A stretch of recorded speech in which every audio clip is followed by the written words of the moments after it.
الحمدللہ رب العالمین والصلاۃ والسلام علی سید الانبیاء والمرسلین اما بعد فاعوذ باللہ من الشیطان الرجیم بسم اللہ الرحمن الرحیم۔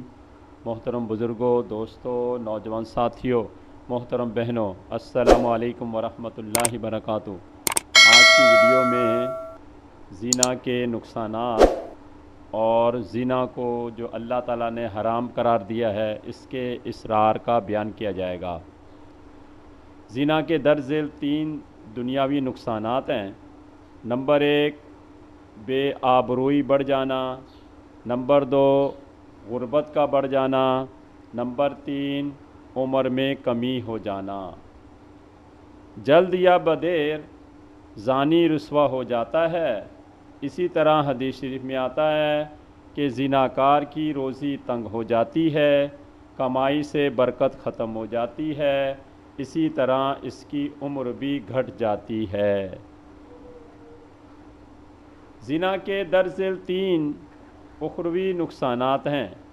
نمبر 1 اللہ تعالیٰ اور ملائے اعلیٰ کی ناراضگی، نمبر 2 روز قیامت اولین اور آخرین کے اجتماع میں رسوا ہونا اور سوء حساب ہونا، نمبر 3 عذاب جہنم کا شکار ہو جانا۔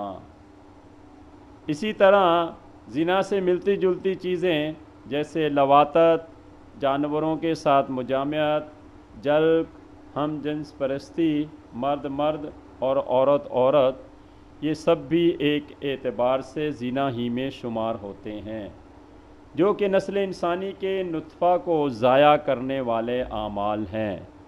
اسی لیے رب نے ان سب کو حرام قرار دیا ہے اور سزائیں مقرر کی ہیں۔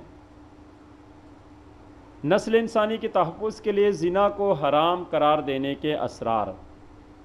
اللہ تعالیٰ نے انسانی نطفہ و نسل کے تحفظ کے لیے زنا کو حرام قرار دیا ہے کہ جس کے اسرار و رموز درج ذیل ہیں اور جن کا مقصد حفاظت نسل ہے۔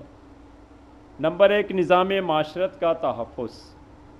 اللہ تعالیٰ نے انسانی نسل کے تحفظ اور نظام معاشرت کے تحفظ کی خاطر زنا کو حرام قرار دیا ہے، کیونکہ اگر زنا کو جائز قرار دیا جاتا تو نسب میں اختلاف ہو جاتا اور کوئی شخص کسی بچے کی پرورش کرنے کی ذمہ داری قبول نہ کرتا اور یوں نظام معاشرت ختم ہو جاتا۔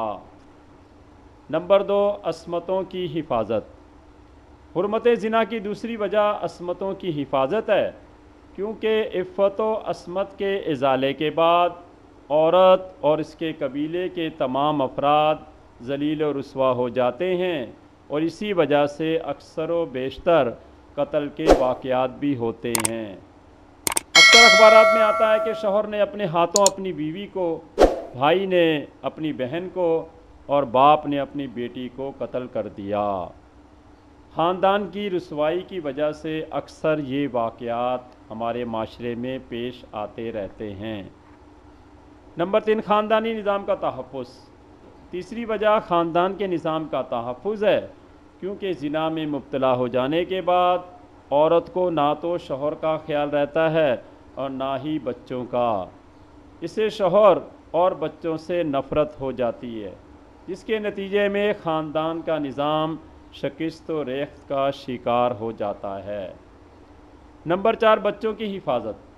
چوتھی وجہ یہ ہے کہ عموماً زانیہ کے لیے بچوں کا وجود جان کا جنجال ہوا کرتا ہے، اسی لیے وہ مانع حمل اختیار کرتی ہے، جس سے تولد و تناسل کا مقصد پورا نہیں ہوتا۔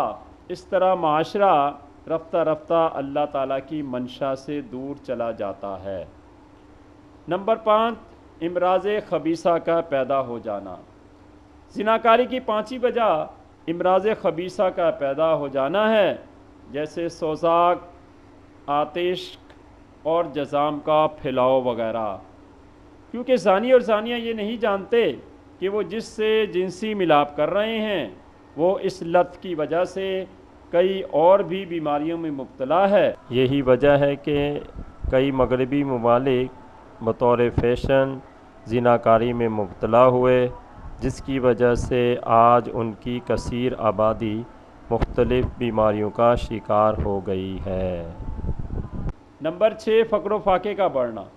چھٹی وجہ یہ ہے کہ زناکار مرد رفتہ رفتہ فقر و فاقے میں مبتلا ہو جاتے ہیں۔ مزنیہ عورت مرد سے لمبی لمبی فرمائشیں کرتی ہے، جن کو پورا کرنے کے لیے زانی کا کافی سرمایہ خرچ ہو جاتا ہے، اور انسان کے وسائل محدود ہیں۔ اگر اخراجات غیر محدود ہو جائیں تو بھلا افلاس سے کیسے بچ سکے گا؟ اسی طرح زناکار مردوں کا پورا خاندان تباہ و برباد ہو جاتا ہے۔ نمبر 7، زانی کا بچہ معاشرے کا ناسور۔ ساتویں وجہ یہ ہے کہ زنا سے جو بچہ پیدا ہوتا ہے وہ والد کی تعلیم و تربیت سے محروم ہو جانے کے باعث معاشرے کا مفید جز بننے کے بجائے ناسور بن جاتا ہے، اور طرح طرح کی بری عادتوں میں مبتلا ہو کر معاشرے کے دوسرے بچوں و افراد کے اخلاق کو تباہ کر کے معاشرے کو برائیوں کی آماج گاہ بنا دیتا ہے۔ حرف آخر۔ غرض کے شریعت اسلامیہ نے مندرجہ بالا تمام مقاصد کے تحت حفاظت نسل انسانی پر زور دیا ہے، جو کہ زناکاری و بدکاری کی وجہ سے فوت ہو کر نسل انسانی کے تحفظ کو فوت کر کے معاشرے کو تباہی و بربادی کے دہانے پر پہنچا کر اس کی اخلاقی بنیادوں کو ملیامید کر دیتے ہیں۔ تو ان سب چیزوں سے بچنے کے لیے ضروری ہے کہ نکاح کیجئے، اور نکاح کے بغیر کسی اور سے جنسی جسمانی تعلق نہ رکھیے، کہ اس سے نہ صرف اللہ رسول ناراض ہوتے ہیں بلکہ بے شمار دینی دنیاوی برائیاں جو ہے اس عمل کی وجہ سے بن جاتی ہیں۔ آخر میں اللہ عز و جل سے دعا ہے کہ اے اللہ ہم سب کو زنا کی تباہ کاریوں سے محفوظ و مامون فرمائے۔ آمین بجاہ النبی الامین صلی اللہ تعالیٰ علیہ وسلم، وما علینا الا البلاغ۔